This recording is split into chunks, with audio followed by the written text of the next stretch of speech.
Hizi tumepokea taarifa mbaya ya kuondokewa na mwenzetu Mheshimiwa Waziri William Lukuvi. Amefariki asubuhi hii ghafla. Jana nimeongea naye tukiwa tunapanga mkutano wa wakuu wa mikoa leo, tukapanga nitamaliza tukio la leo hapa niende kuongea na wakuu wa mikoa, na yeye ndo waziri anayesimamia uratibu. Asubuhi sana nikaambiwa Mheshimiwa Lukuvi amejisikia vibaya, lakini tumempeleka hospitali. Ni light touch. Nafika hapa naambiwa hali ilibadilika zaidi, ameaga dunia. Kwa hiyo haya ni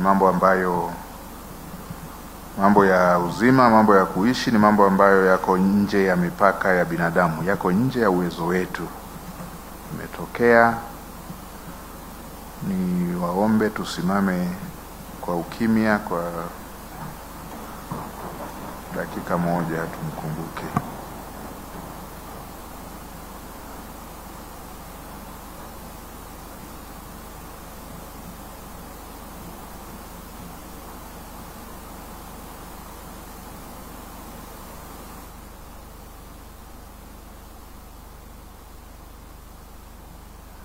Mungu ailaze roho yake mahali pema.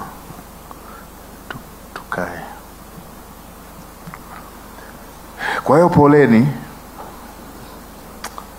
na tungetamani tuwe nanyi kwenye ratiba hapa kama ambavyo utaratibu huwa zinakuwa. Tunatamani kusikia mada moja wapo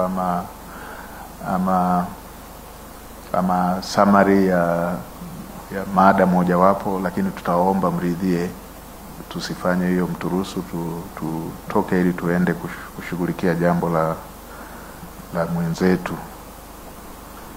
Imekuwa ya kushtukiza na binafsi na niumiza sana, kwa sababu amekuwa waziri ndani ya ofisi ya waziri mkuu, na kama ninavyowaambia tulikuwa tuna ratibu naye kikao cha leo